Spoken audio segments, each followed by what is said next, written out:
Are you ready for the news time? It's Saturday, and my name is Phil Chambers, and I am here as ever with Gareth Morgan for the day's wrestling news. But before we get started, make sure to subscribe to the channel, like the video down below, and comment about what you think of all of today's stories. And links to each of the stories are in the description below. Just click the little timestamp, and away you go. But the first story of the day: AJ Styles was on his Mixer streaming channel yesterday, and he was talking about the rumors about when he left Raw for SmackDown, basically, and what surrounded that. He was talking about there was apparently rumors about him being bullied on Raw, but he said that those were one of the dumbest things that he's ever heard, and he's a grown-ass man and he would have handled it.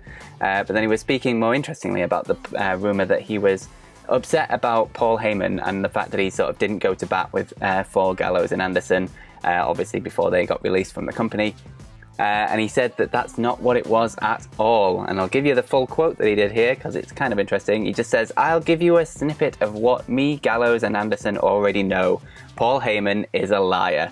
Now you know." I'm sure you've heard that before. If you go back to his ECW days, you'll hear that. He's a bold-faced liar. So that's my take on that. He teased the fact that Gallows and Anderson might be saying a bit more about this subject on a podcast. So I guess we'll have to wait and see if something else comes out about that. But yeah, that's why AJ Styles wanted to move to SmackDown, to get away from Paul Heyman, the liar, apparently. Liar Heyman. I'm really interested to know exactly what he's lied about. Do you know what I mean? It's one of those. Yeah. There's not been a lot of concrete information on what that is. Whether he said to Styles, "Oh yeah, all these releases are going to happen. You guys don't worry. You're in a good position. We're good. Hey, you're the OC. We'll keep the OC together." And then they've been dropped. That might seem to be something that could be a possibility, but I don't know. It's surely got to be something to do with the Gallows and Anderson release. I mean, obviously it's not up to Paul Heyman about whether they get released or not. The final buck will stop at Vince McMahon for that one. So yeah, not entirely sure, but I guess we'll have to wait and see if this Gallows and Anderson podcast comes out. That he was kind of hinting at it. He didn't like to say outright that it was going to be a massive reveal all podcast or anything. But yeah, as soon as we find out more, we will keep you up to date. Yeah, well, in terms of being updated, I'm going to segue that way. Being updated on a match that has been announced in the last week. We've got obviously an Eye for an Eye match coming at the what is it now? Is the horror show Extreme Rules, Extreme Horror Show thing? So at that event, which is going to be great, really great, there's going to be a bit of CGI involved, apparently. Did not see this coming.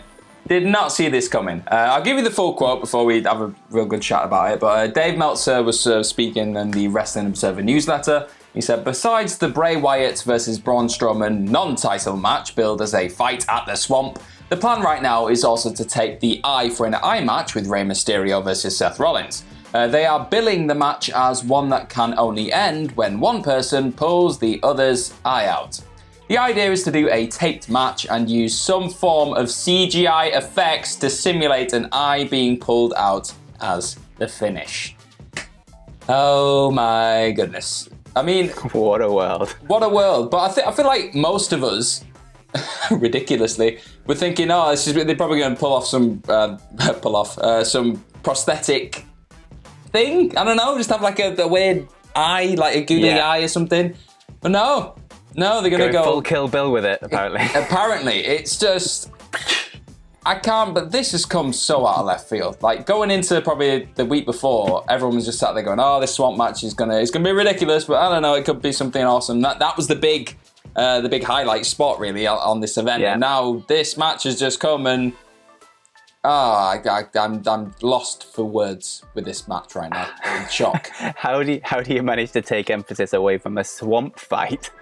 Oh yeah, CGI eyeballs being torn out of faces. That's how. But it's been done with such deadpan drama all the way through it. Do you know what I mean? It's been sold so Shakespearean level, kind of, the stakes are up here all the way through it. And then they've just said we're going to have a CGI eye. And let's not forget, this is a babyface that is demanding this stipulation for the match as well.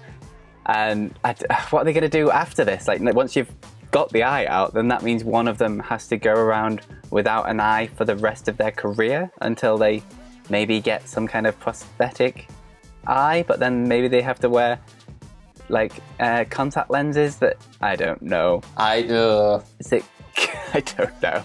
It's not good. I guess we'll have to wait and see. I don't want to. That's all I can say about that. Talking about things that we probably don't want to see. SmackDown happened last night. Still there was a recovering. karaoke thing. It was not good.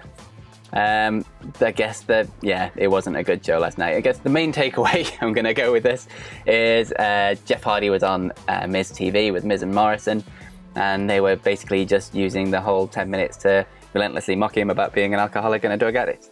And it all boiled down to the match stipulation at Extreme Rules between Jeff Hardy and Sheamus.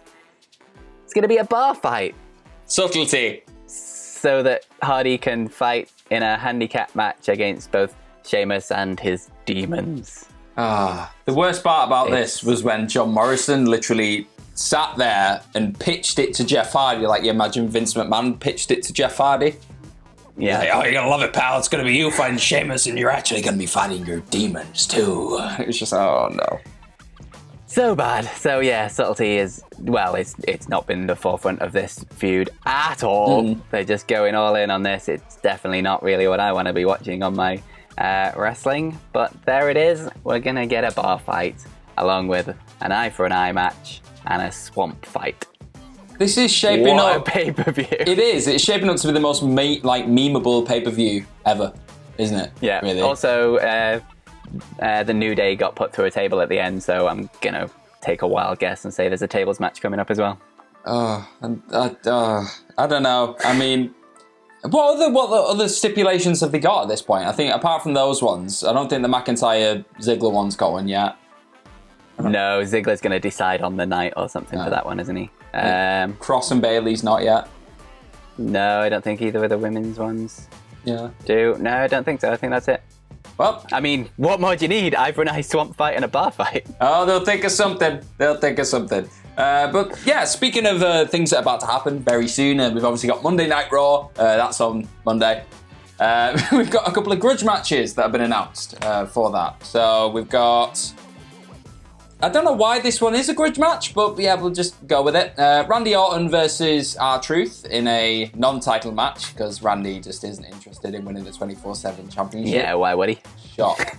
Then we've also got Seth Rollins versus Kevin Owens, reigniting that absolutely heart-pulsating rivalry that they had going into WrestleMania. And then we've got the Viking Raiders versus Andrade and Angel Garza in an elimination match. And then you got Sasha Banks and Bayley defending their WWE Women's Tag Team titles against Kairi Sane and Asuka. There's still no word on whether that is going to be probably Sane's last match or not, whether she's going to sign a new contract. That's probably the most riveting thing going into this Monday Night Raw, because, I don't know, not a lot of them seem like genuine grudge matches to me, but that might just be me. Yeah, probably. It's going to be better than SmackDown, though, let's face it. Speaking of things up and coming with the WWE, they are working on a 24 documentary with Drew McIntyre that's going to focus around the WrestleMania match against Brock Lesnar. But another little snippet about Drew McIntyre that we thought was quite interesting was he played a big part in getting Heath Slater back onto TV last week. Apparently, Slater wasn't really into the idea. He didn't want to come back because he said he'd mentally checked out from WWE after being released.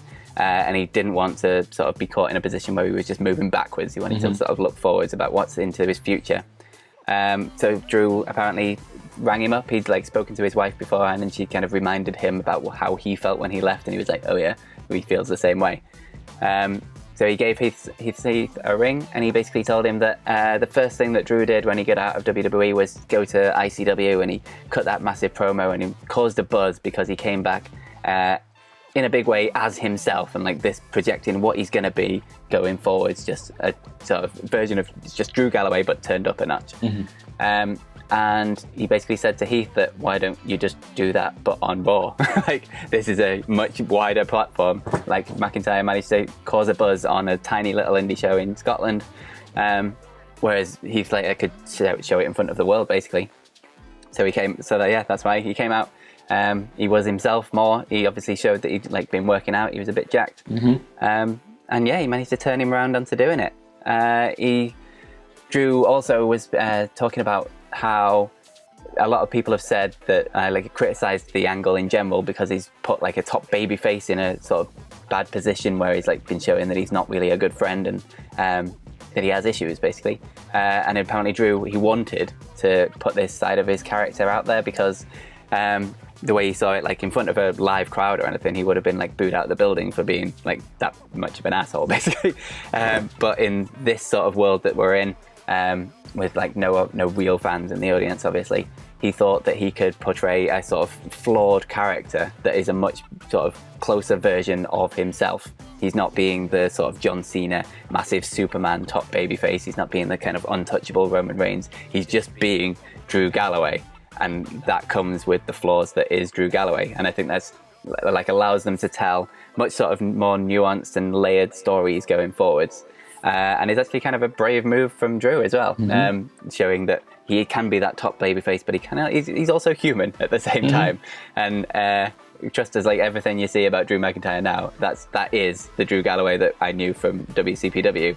It just turned up a notch, obviously, and so it seems to be working out for him. Yeah, it's interesting because you're seeing the full palette of WWE right now, because you're seeing absolutely tone deaf, some being beaten over the head, like with storylines in terms of Jeff Hardy and Sheamus, and then you've got this, which I thought you were talking about karaoke there. Oh, and that, which, there's too much to mention, which is probably, says an awful lot. But then you see like the Bayley and Sasha story and then this Drew story. It's just showing that I feel like a lot more of the talents now are owning their own characters and owning their own storylines, coming in with ideas and saying, this would really work. And I think because, like you said in that, because of the atmosphere they're in right now, they're allowed to take chances on things that they wouldn't necessarily be able to if there was a live crowd there. Which again is a bit mad, because surely you should be able to take chances in front of a live crowd, because if they pay off, they'll go crazy. But yeah, speaking of Drew as well, a really quick one. Braun Strowman apparently wants a big world title champion versus champion match at WrestleMania 37. This is because Drew changed his profile pic, but then he left his cover photo the same on Twitter, and that's him Claymore kicking Braun Strowman right in the face. And he said, like, sorry, Braun, just had to keep it up. And then Braun just went full-on crazy screaming on Twitter. I'm not going to do it in the Braun voice, I imagine, because I think I'd break your speakers. But with a lot of exclamation points, he said, don't think I've forgotten about it. You know you got one coming, but only way I see it fit is title for title on the grandest stage of them all. What you say, psychopath? And then Drew just put the eye emoji where it's like, yeah, you put that one. So it's confirmed. It's going to be champion versus champion at WrestleMania because Drew McIntyre did this. So that's it. There you go. So, someone's going to get his hands. I mean, I'd be very lucky to keep his hands on that title going into that WrestleMania, I'll be honest. But, you never know. Yeah. What else have we got? I've got... Lio Rush. Yeah, Lio Rush, yeah. You've got that. Yeah, he put out an Instagram video. It's basically was sort of a little promo package for himself, a little highlight package from his career. But the words that he put up with it was just, it's been an amazing ride. 7/20/20, I will be announcing the hashtag final match. So it looks like on the 20th of July, we're going to get an announcement from Lio Rush about some kind of retirement match. He's been asking fans about who they'd like to see him fight in one last match. But yeah, 20th of July, we will let you know what he says, but it looks like we are getting that final retirement match from Lio Rush. It'd be so funny if it was against somebody on NXT and he's like, I'm back! See it happening. Then I think our last story today is all centered around the great one himself, The Rock. In a time where it's been pretty much bad news after bad news for most people in the world, The Rock's had some rather good news. He's apparently listed as number 1 on Instagram when it comes to being the highest paid. So he's the highest paid celebrity on Instagram right now. That's based off his 187,300,000 followers on Instagram. It's just a little bit higher than what I've got. Jesus. Just a little bit, like twice as high, maybe. I don't know. So the social media company, they're called Hopper HQ. Obviously, they've published their list of richest celebrities, and apparently The Rock, if he wanted to, is able to charge just over $1 million per advertisement on his videos. So if he just posts a little selfie going, hey, I woke up like this, and somebody wants to advertise, $1 million in your back pocket, which is just insane. He took over the spot from Kylie Jenner. She was number 2, and then she got just under $1 million per sponsor. And then Ronda Rousey is the only other person really in the top 100, I think. She's 62nd place, and she can charge just over $60,000 per post, which is a bit of a difference. No, insane. Yeah, just a little bit. That's mental. One post, $1 million. It's just insane. I mean, good for The Rock. I mean, he puts a lot of effort into his Instagram. He's making a lot of tequila cocktails and everything else, and fair play to him. Yeah.